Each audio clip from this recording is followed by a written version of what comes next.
Hello, everyone, and welcome to UNIDO's webinar outreach program. If you can hear and see us, please enter your name and nationality in the chat box.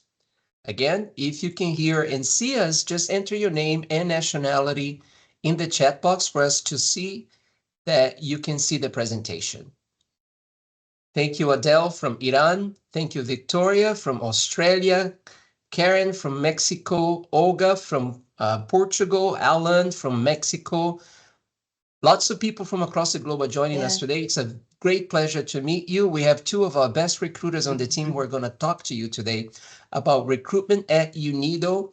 We're going to cover a little bit of applications, selection process, and contract types.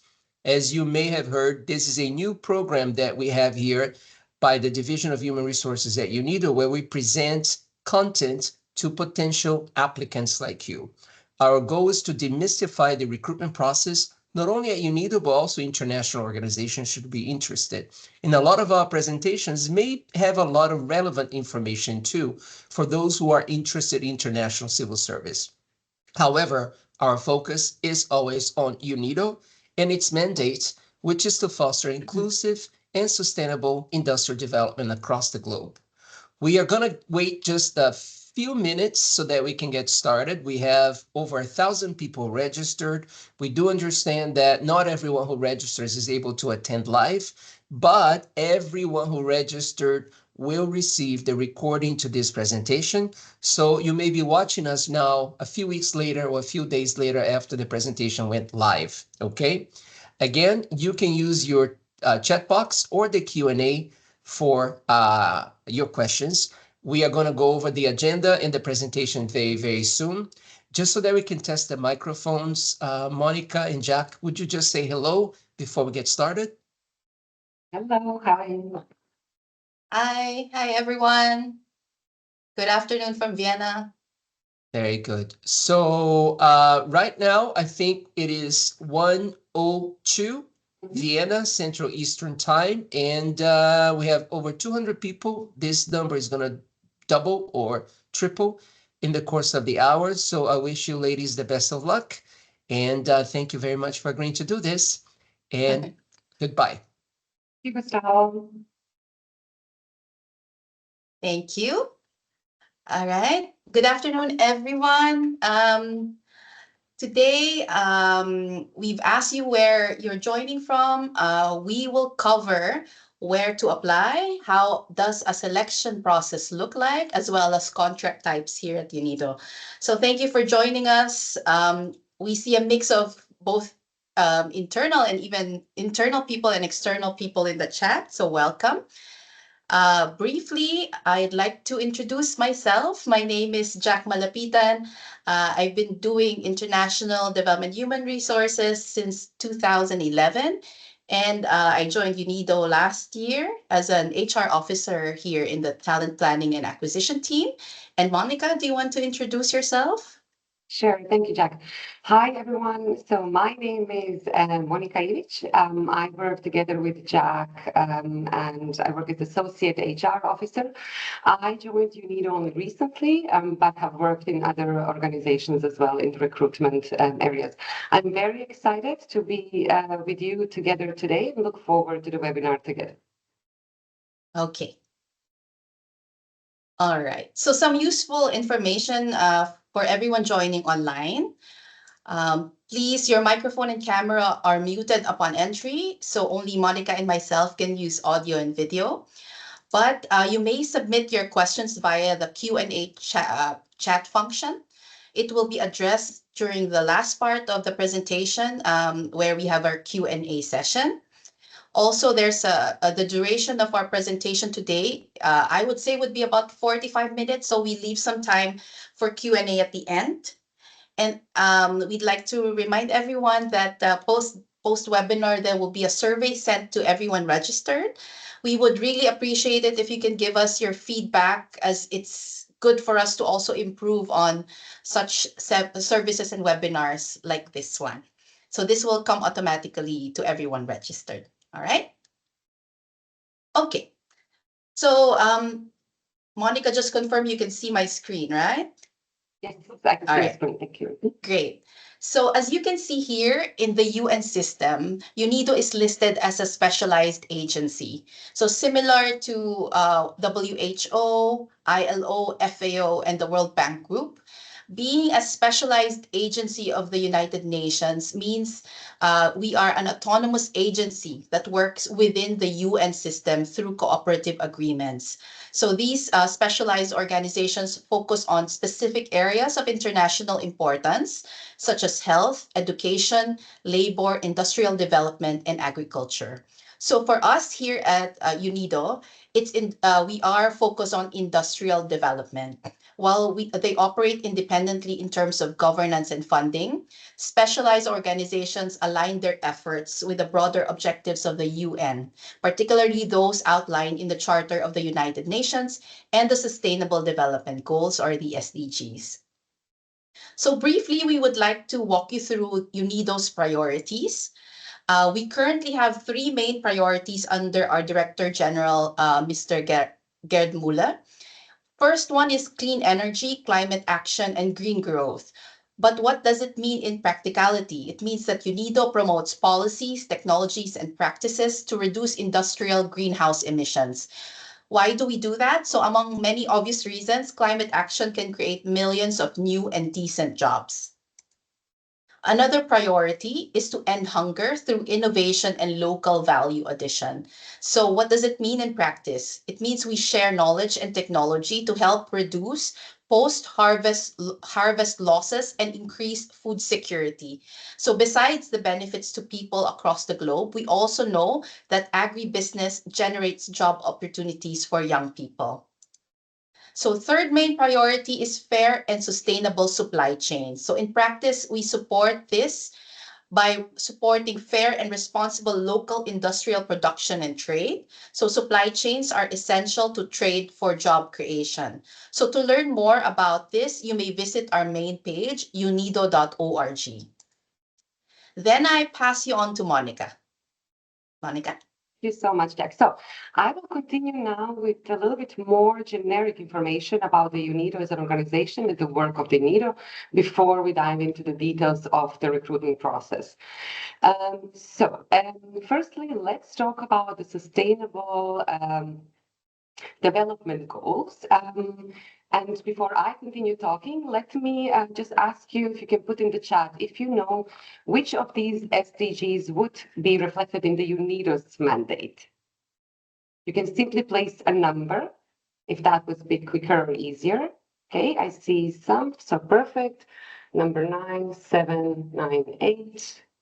Okay, perfect. So our mandate, UNIDO's mandate, is reflected indeed in the Sustainable Development Goal, number 9, which is to build a resilient infrastructure, promote inclusive and sustainable industrialization, and foster innovation. Nevertheless, UNIDO's activities do contribute to all the SDGs. So let's move to the next slide. Perfect. So as I mentioned, although our main focus is really the SDG number 9, through our projects, we also make an impact and contribute to the other SDGs, which you can see on the screen, a few examples, and I will now mention only a few. So, for example, UNIDO does contribute as well to SDGs number 4 and 5, which is equality, education, gender equality. We have a number of projects, for example, in Somalia, where we are targeting youth and women to support stability, economic recovery in the country. We are also contributing to SDG number 3, which is improving health and well-being.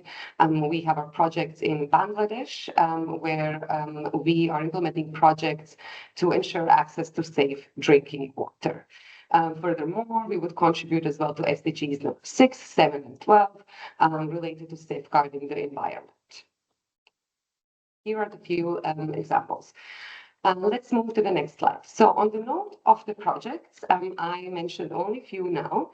I would like to introduce you our new digital map. So in February 2025, so only 2 months ago, UNIDO has officially launched the Compass platform. This is an innovative digital map with geospatial data that provides you an overview of the organization's program and projects. It will also provide you information on some suppliers, field offices, some impact stories, and similar. This platform was initially introduced to our member states and is now been fully released and accessible to all. So on this screen, what we have showcased only a few of many projects that we are working on.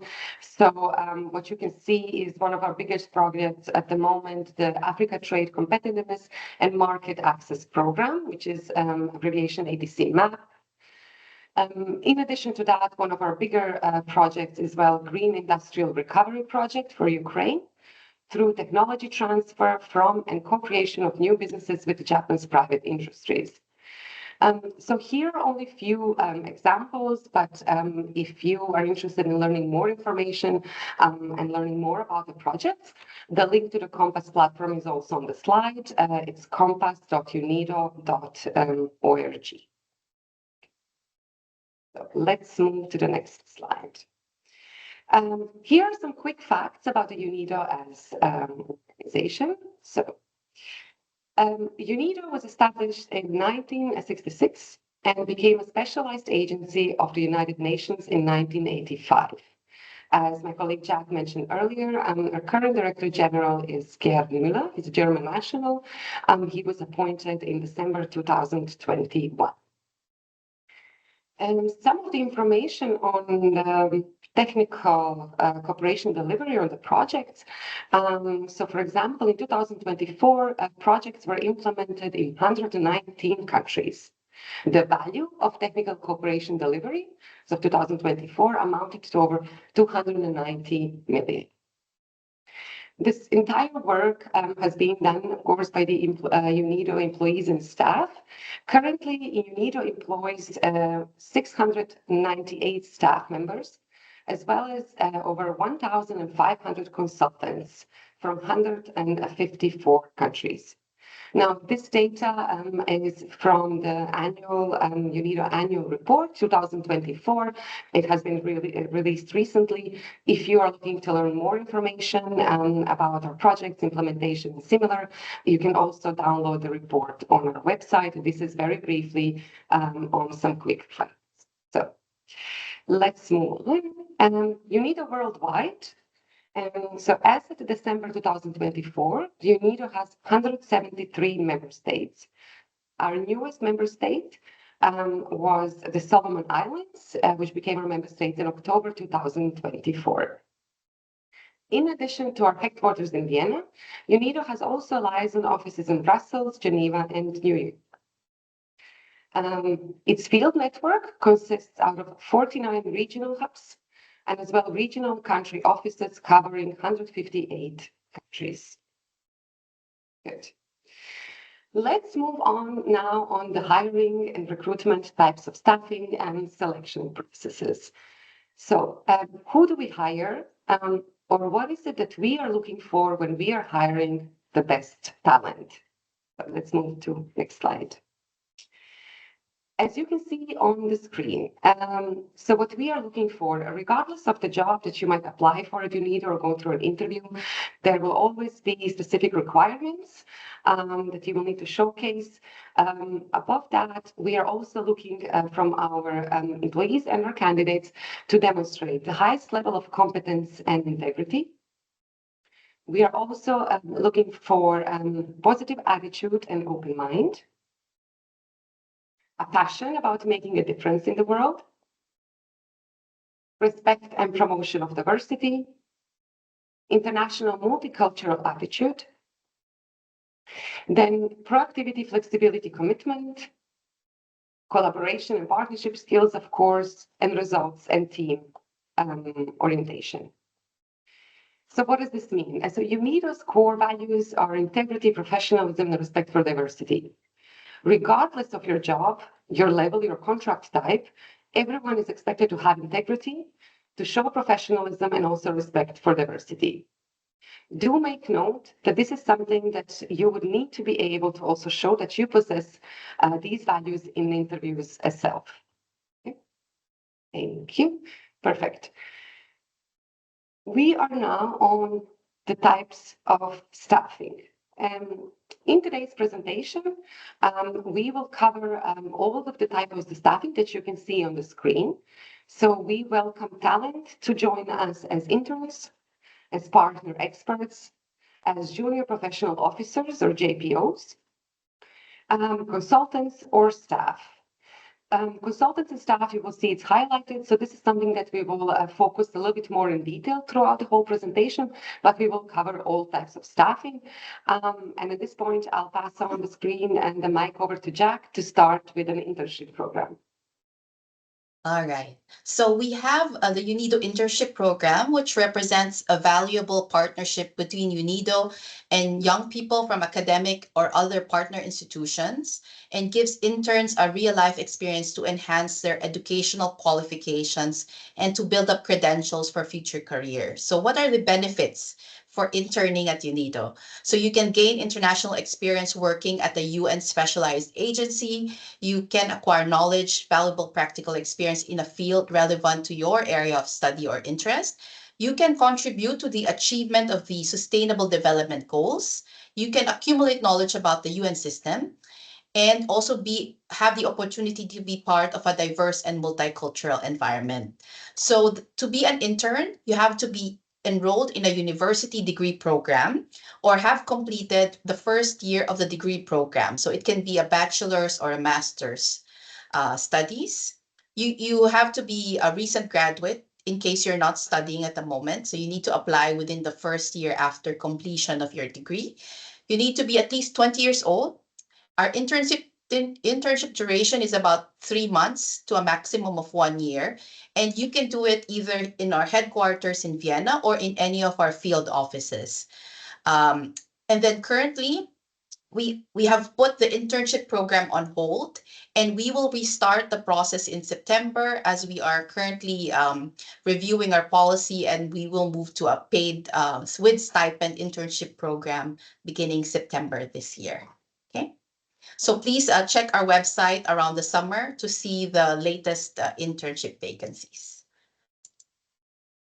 All right, Junior Professional Officer Program. So this JPO program, in short, gives the opportunity to gain international knowledge and exposure in project coordination and implementation. So these are entry-level professionals entirely funded by donor governments. We have an age limit. Usually it's set by the donor, and usually it's about 32 years old.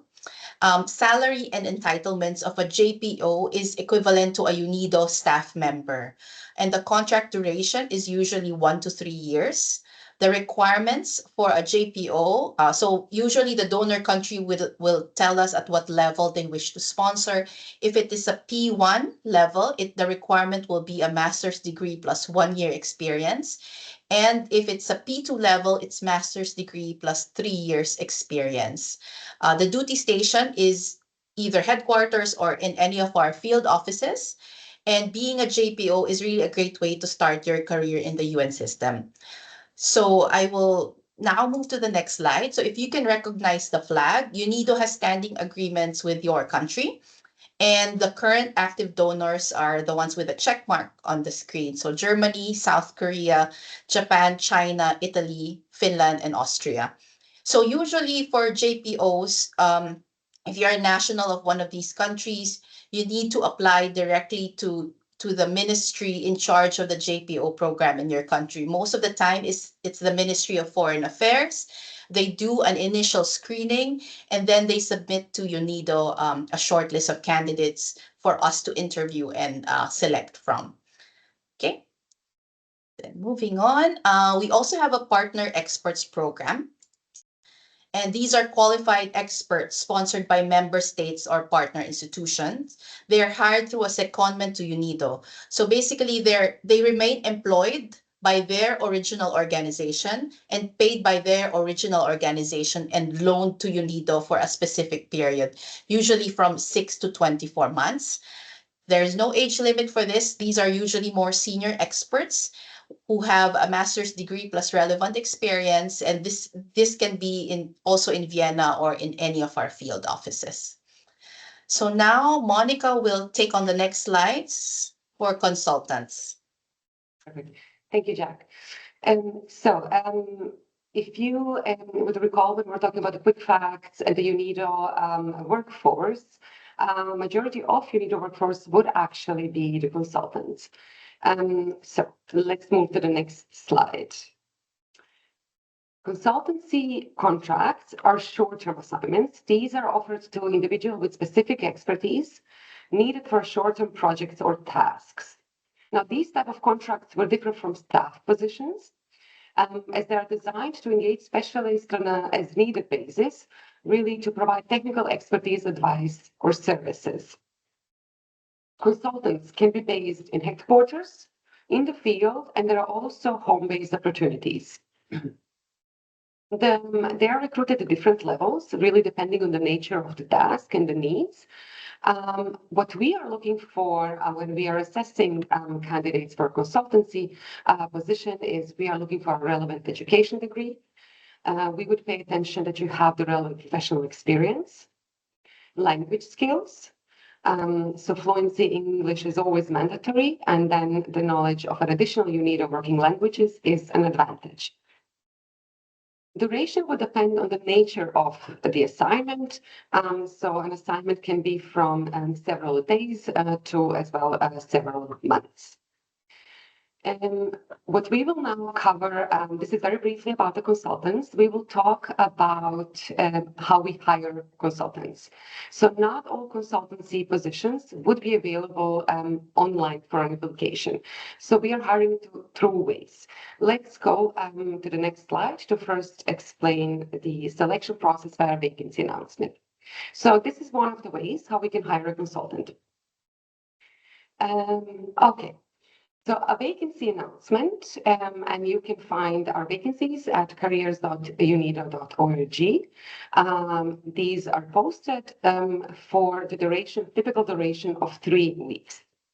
What you would need to go is to search for the position. If you don't have a profile already in our recruitment platform, you need to create a profile when you click the apply button and then submit your application. Advisable is always not to wait till the last minute to apply.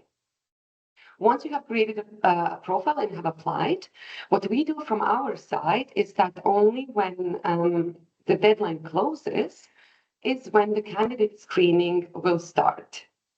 How we do the candidate screening is that we screen the candidates against the criteria in the vacancy notice. So every vacancy notice will give you information on the minimum requirements that we require, and this is something that we will take as a criteria when we are reading your CVs.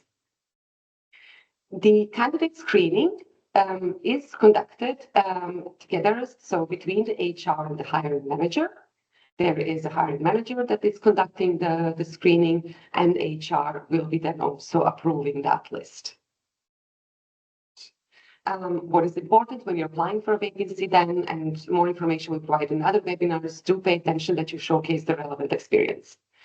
The next step in the process after the candidate screening is, of course, the candidate assessment, which can vary. Consultancy positions are often quite technical, so it can be a technical assignment in the form of a written test, or it can be an interview. This is something to be decided also depending on the nature of the job. Following the assessment of the candidates, later in the process, once we have identified the suitable candidates for consultancy position, there are certain background checks that we would also do for consultants before the approval. So, for example, if it's a national consultant, we might ask for a copy of your passport or IDs. If it's a government official, there is certain documentation that you would have to submit. If a consultant, selected consultant, would be above age 70, then certain medical clearance would be required, etc. So there are different background checks that would also vary depending on the position and the candidate itself. Following the successful background checks, we can then approve the selection and then offer can be sent. What you can expect if you're undergoing a recruitment process for a consultancy position, that you also might be more in contact with the hiring division itself rather than HR for other staffing positions. So offer in this case would also be sent by the hiring division. Okay. Perfect. All right, so this was one of the ways. The second way, or the other way, how we can recruit consultants is through a talent and resource pool. Before I come to the slide where we would then explain the process of hire, I would first like to explain you what talent and resource pools actually are. So a talent pool, as you can see on the slide, comprises all registered candidates. That means that you would have to create a profile in our recruitment platform. We are using SAP SuccessFactors. So when you go to the UNIDO careers at .unido.org, you fill out the profile, which is accessible to the hiring managers. We can perform a search internally and find your profile. So by creating a profile, you are in our talent pool. Resource pool comprises all active and previously employed consultants who have a positive performance record. So if you're currently having a contract with UNIDO, or you had one before, you are in our resource pool. You are available for any similar level contracts in future. And in that case, there would not be a need, so to say, for a full-fledged the recruitment selection process. For example, we might skip some of the background checks if we already have your data in our systems. So a tip here for you is that creating a profile on the UNIDO website makes your profile more available to hiring managers as passive candidates, especially for opportunities that are not published on our website. Okay.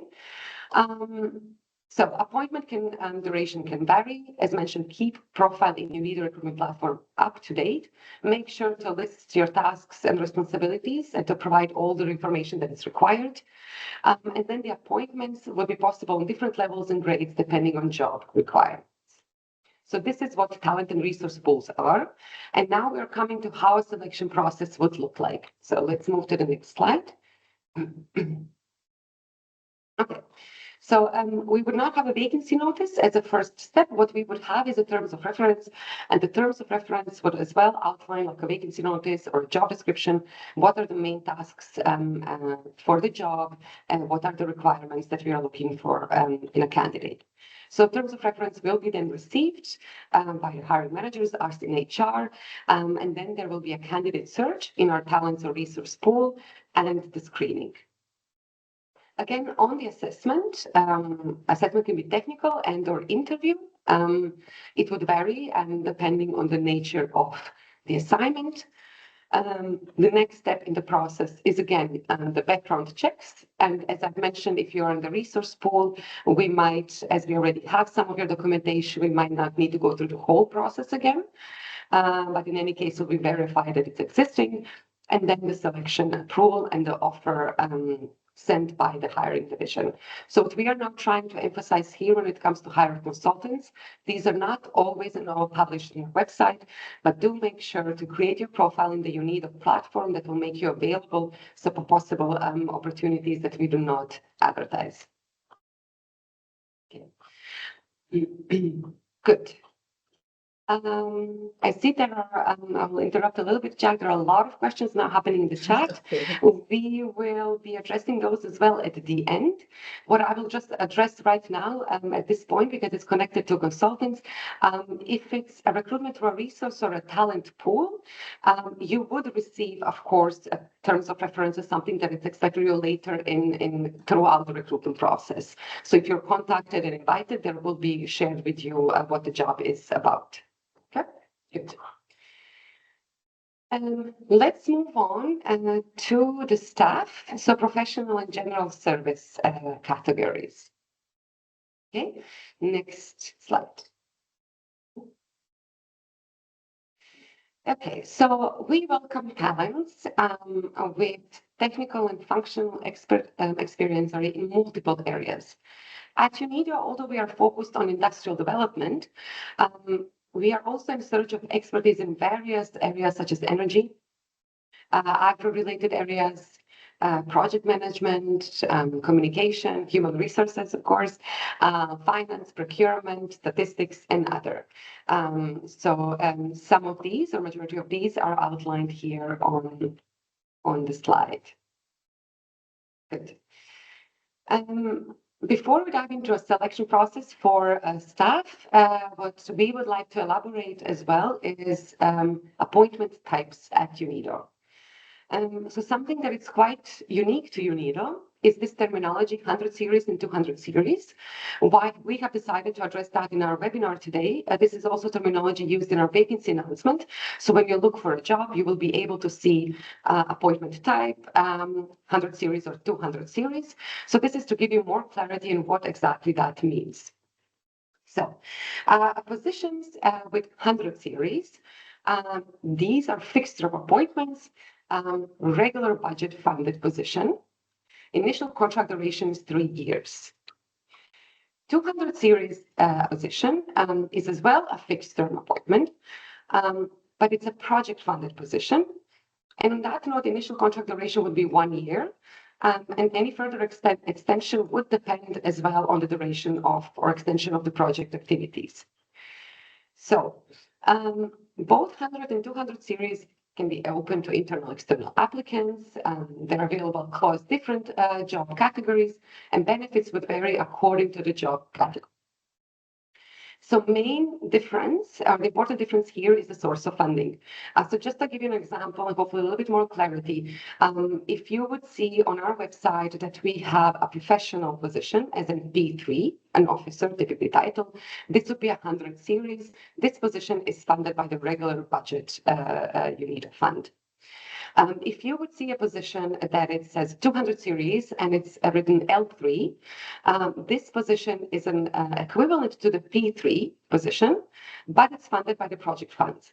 Equivalent means that the L3 and P3 would have the same, or we would offer the same benefits and entitlements to the candidates, but it's the source of funding and then the contract duration that would then vary and be different.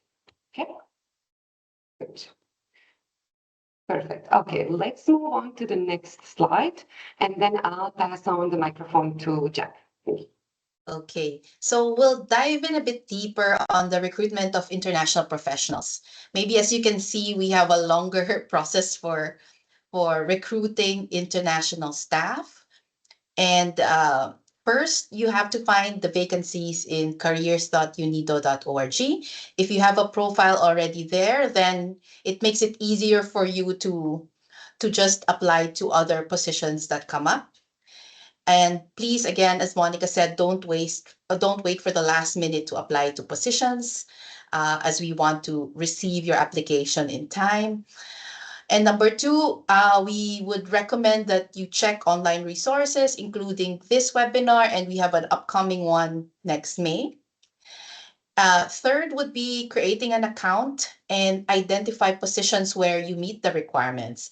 So one advice would be to really tailor your application and cover letter to the position you're applying to. It makes it easier for us to to screen you against the job description. If a position says that something is required, we really screen against requirements. So please make sure that you also reflect that truthfully. And applications are screened against the criteria in the vacancy notice. Following an initial screening of HR, shortlisting is usually conducted by the hiring division, by the hiring manager. Monica? Sure. Number 6.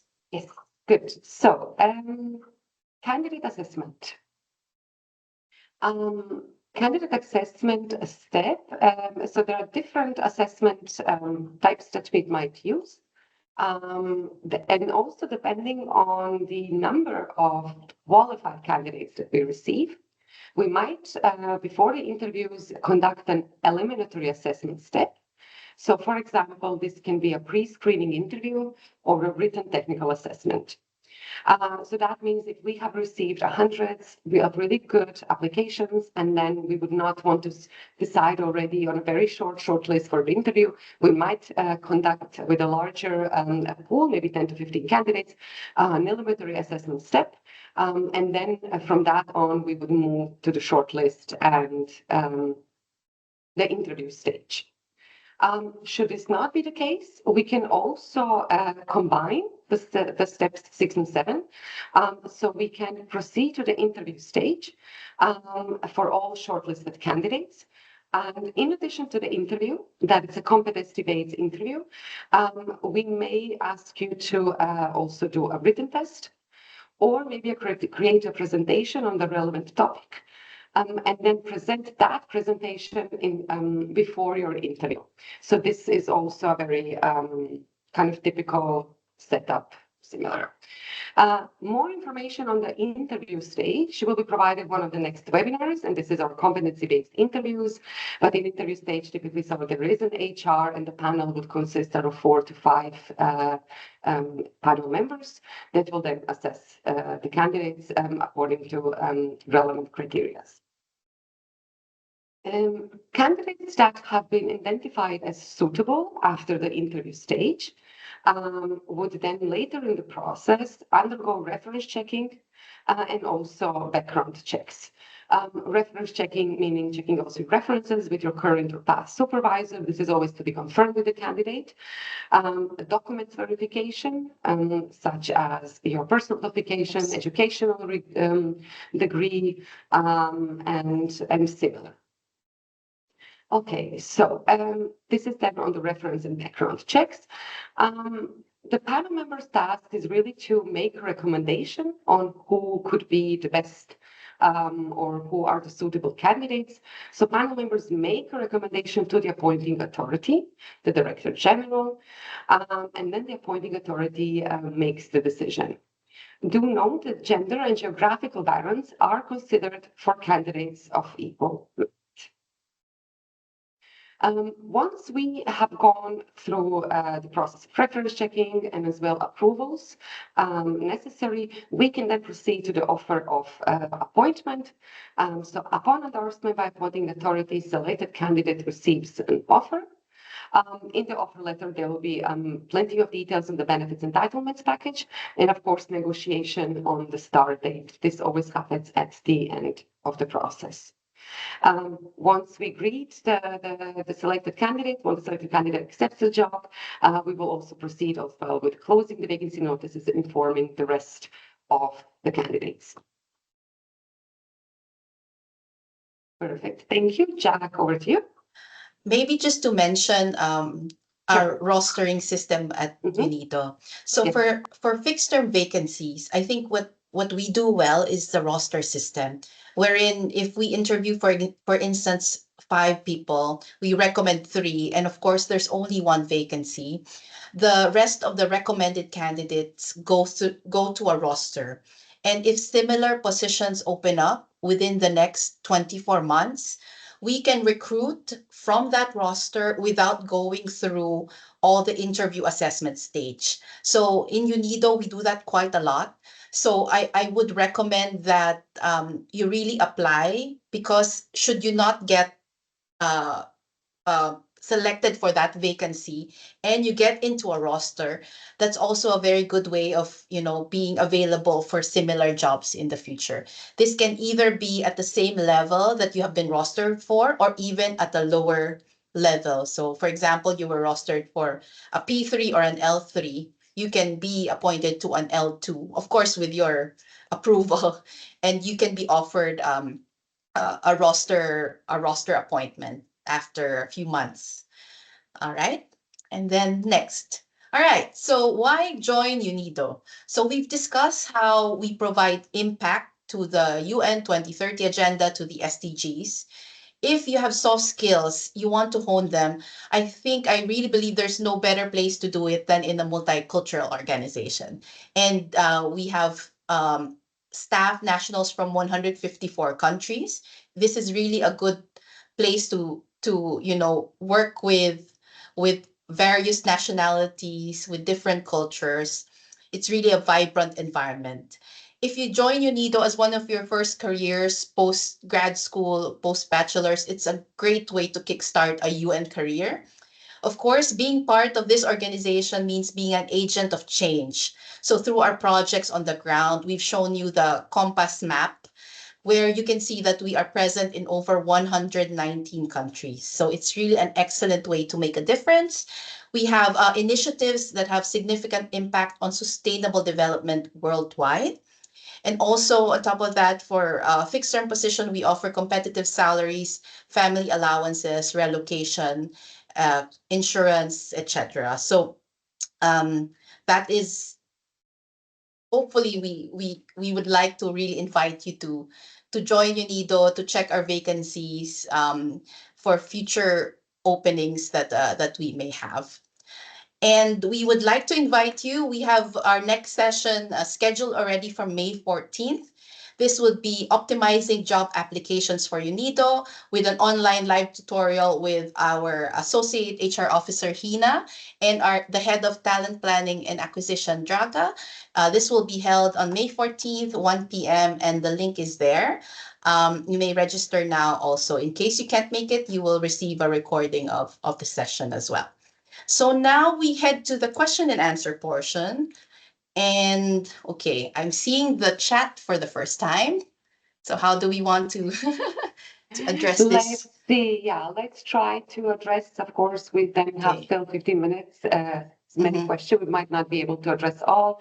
I think I kind of skipped or saw one question on if there are positions that are 100% remote. Well, we do have some home-based consultancies that could be also for several days or several months. Jack, I don't know if you want to add something on that. No, wow, we have a lot of questions. Okay, Yes, I'm trying to let's see. scroll up just to Mhm. see who wrote first to make sure. Okay, maybe we'll try to address as many as we can. Okay, what is meant by standing agreements? Can you standing agreements are for our junior professional officer program. So this is a program where the donor countries sponsor the JPO to work in UNIDO. So we have standing agreements with some countries, and if usually they allot, for example, this country would allot 20 JPOs a year, and they would say, okay, 2 will be for UNIDO, then we receive those staff from them. So your country would need to have a standing agreement with us in order for them to sponsor a JPO for UNIDO. So Hasib, sorry.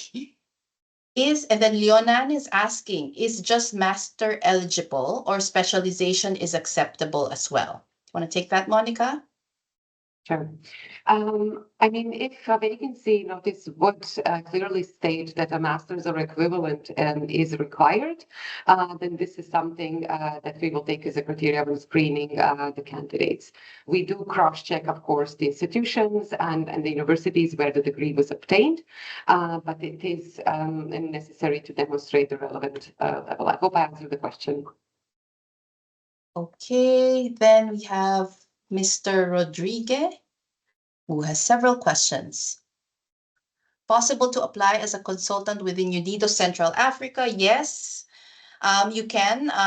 But again, please create a profile directly on our website, because for shorter term opportunities, sometimes we don't put it as a vacancy announcement. For example, let me give you an example. If we need somebody to conduct a training on a specific topic, a 1-week training in Central Africa, sometimes we have people, we search our database, which is the Success Factors database, people who have created profiles, and we find very good profiles already based in that region, then we don't do a vacancy announcement. So please create a profile on our webpage, on our Success Factors website for that.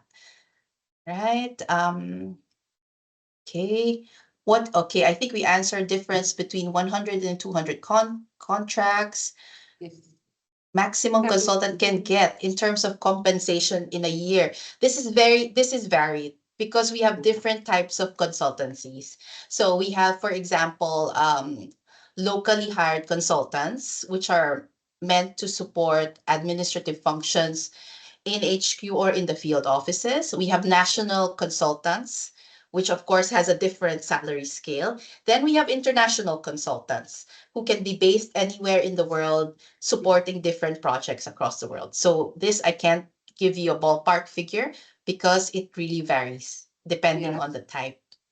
Depending on the type, but we do follow the ICC salary scales as well. So depending on the level, depending on the country, if it's a national consultant, so it's quite, as Jack said, it's quite difficult to provide an estimate. There are also more questions here on the consultants. If you're opening a job ad, so as we said, we don't always open a vacancy announcement. Sometimes we do publish, and then external and internal audience can apply.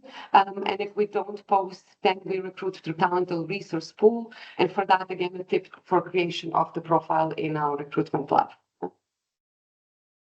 Okay. There are, Jack, a little bit also, I noticed few questions that are very similar, the same with the average timelines as well. Average timelines. Yes. For a fixed term recruitment?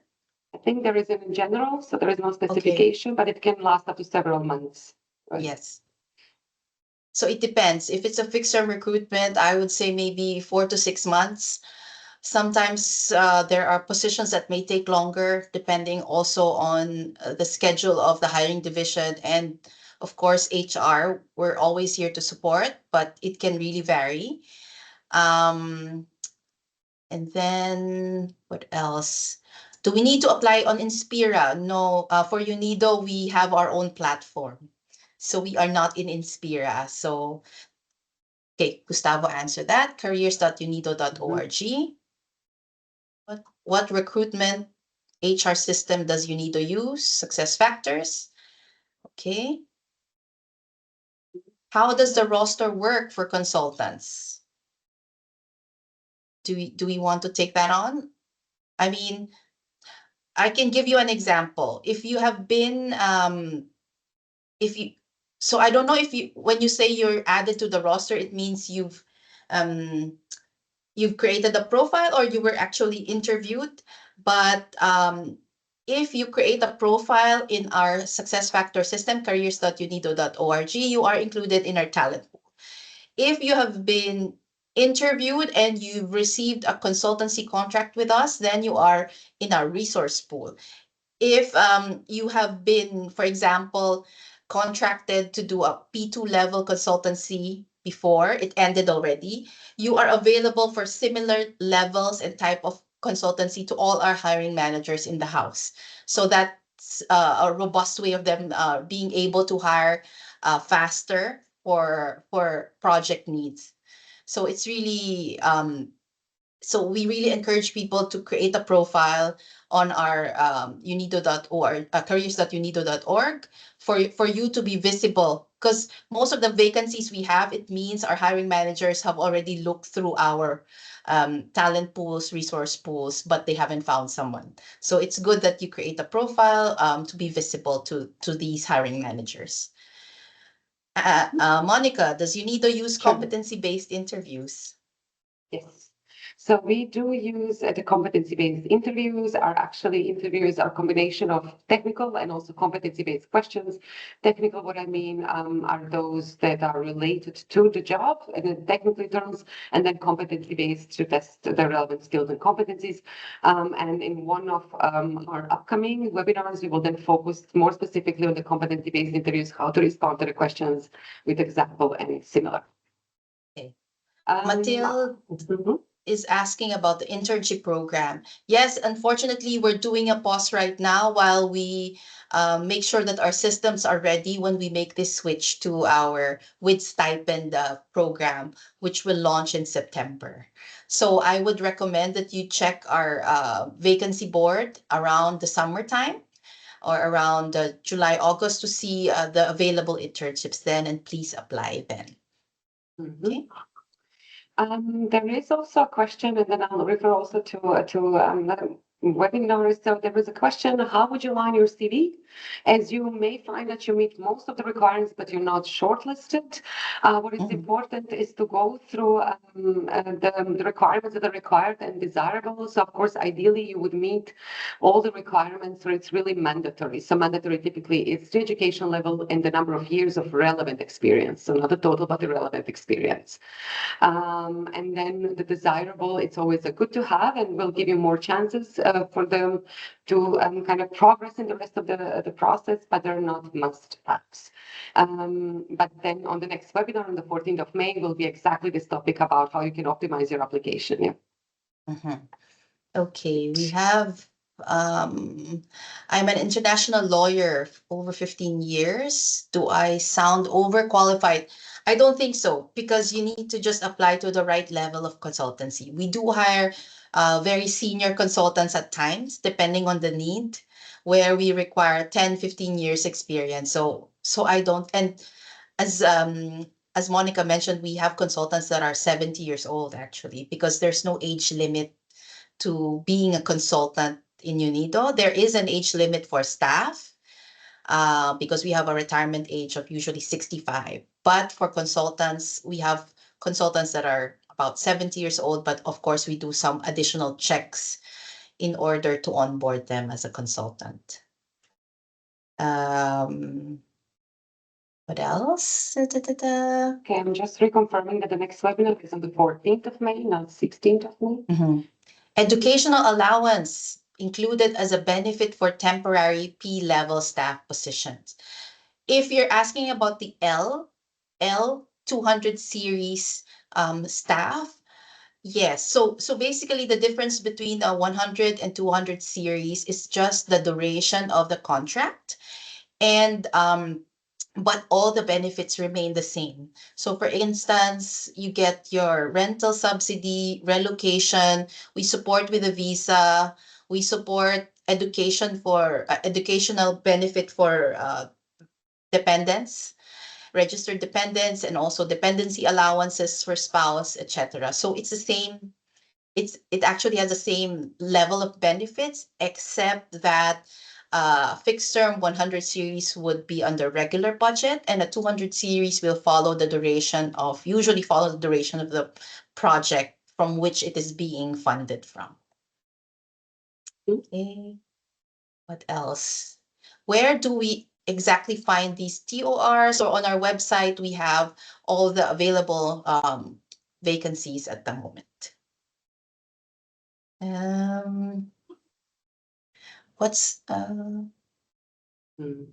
What else? What's about a UNIDO representative position? What time it is taking? I'm not sure what the question is, but if you're asking about the UNIDO country representative vacancies, we launched a number of vacancies last year, and we are currently still in the process of recruitment for a lot of them. And yeah, so I don't know if that's the question. There were also some follow-up questions. I'll try to respond in the chat. So we will cross-check. So definitely the next webinar is scheduled for the Wednesday, 14th of May at 1 p.m. We'll cross-check from our information because I see there was a comment that a certain form has the 16th. So to confirm, it's the 14th and as communicated. Are GS positions open to international candidates? You need to have like for Vienna, for example, you need to have how do you say that, valid employment to work in Austria. So you would need to be an EU citizen to be eligible. There is a question again similar on the timeline, but how long does it take to hear back after applying? So it will take us from several weeks to maybe 1 to 2 months. And you will be contacted if you're further considered. So this is currently how we operate. If you're further considering the process, you will be then contacted directly by a recruiter. And what else? Oh, reference. When do you contact reference? I do not want to inform the organization at the early stage. Of course, if you are seriously considering your application, we write to the candidate and we ask them for a list of referees that they want us to contact. So we don't contact your current employer without your permission, definitely. Okay. How does the appointment types differ from other UN entities? Actually, it's quite similar, except that I think other UN entities would not have these L contracts, but maybe they use the term fixed term extra budgetary for that. But it's essentially the same. And would the process differ if the vacancy is for HQ or country office? It's usually the same. The vacancy would, of course, if it's a country office, somebody from the country office will be in the panel, and usually we ask that the candidates also know the local language apart from the official UN languages. Maybe that would be the biggest difference, but usually it follows the same process. Okay, we have 5 more minutes. I'll try to cover a few more questions before we close the webinar. I think there are initially a lot of questions also on the PowerPoint presentation, so they will be recording shared with you, where you will, of course, be able to see the presentation. So recording link that you can access, and then the presentation slides will be visible within that recording link.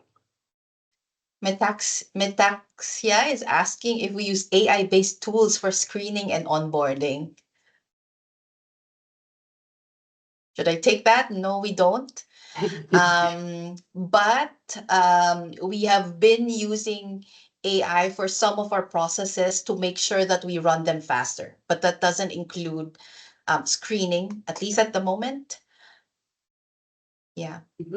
And Exactly. then, So we would utilize, or maybe in future look to utilize the AI in improving or automating some of the processes, but we do pay attention to candidate screening as well. So it's all human work. Do pay attention when filling out applications and also responding to the filter questions. It's similar that it's all properly filled out with sufficient information. okay. Any other questions? Is For ATS candidates, scan Sorry, applied to Jack. recruitment? ATS scan, I'm not sure what ATS scan is, but our system is set up that we have filtering questions depending on the requirements of the role. So usually the ones who reply negatively to one of the required questions will be filtered out. But of course, you need to respond to the question honestly, because we really double check this. For example, do you have a master's degree in this? At the end of it, you would be asked to provide copies of diplomas, etc. So we really double check. So we encourage you to apply to the positions that really make you where you really have all the requirements needed. We have a question: when candidates are not selected but are recommended, does UNIDO inform that they have been added to the roster? So if you have underwent a process, you're not selected at this point, but it has been approved by the appointing authority that you're recommended, can be placed on the roster. Yes, candidates are informed they will be added to the roster and the duration of the placement. Okay. Anything else? Do we have 2 minutes? Yes. Yeah, For let's take 3 one more years of question. experience, does an internship count as experience? Actually, UNIDO is one of the only few organizations who accept internship experience as a full experience if your internship is relevant to the position you're applying to. Okay. What else? Yeah, let's take one more question. That's maybe for everyone. Else? In the portal, I see that you should upload a cover letter. There's a request for a motivational statement. Oh, okay. What's the difference? I think sounds almost the same to me. So you can upload the same thing because we read both anyway. So it comes to us both as an attachment and a Word format. You can just copy and paste it. But highly recommended that you really tailor your cover letter to the position you're applying to. Research a bit about the team that is recruiting to make sure you align your experience to what are the goals and what are the main projects that the team is working on. So that really makes you a good candidate if we can easily make that link. All right. So we have a lot more questions, and we're really sorry that we're not able to go through all of them. Okay, good. There is a final last one. Yes, can apply for more than one role if the previous application shows those in process. Yes, you can apply, of course, to multiple positions as long as you feel that you're qualified, you're meeting the requirements of the position. So again, in 1 month, there will be another webinar, exactly, because I see there are a lot of questions on these applications and similar.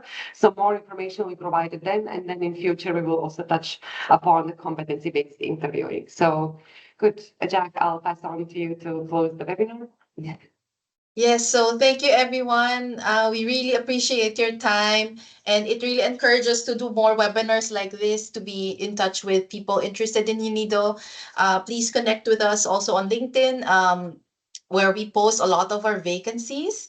And again, if you're interested, I think Hina and Draga will really do a great session for you in May to talk about how to prepare a job application, give some tips on how to make yours stand out, because we really receive hundreds of applications. And even if you meet all of the requirements, why you don't get shortlisted, sometimes it's really about crafting your best application and showing us and easily showing the hiring team why you're a good fit. So I think it would be a really good session to for the recruiters to give you tips that you can use to tailor your application. Again, thank you so much. And hopefully you found this session valuable.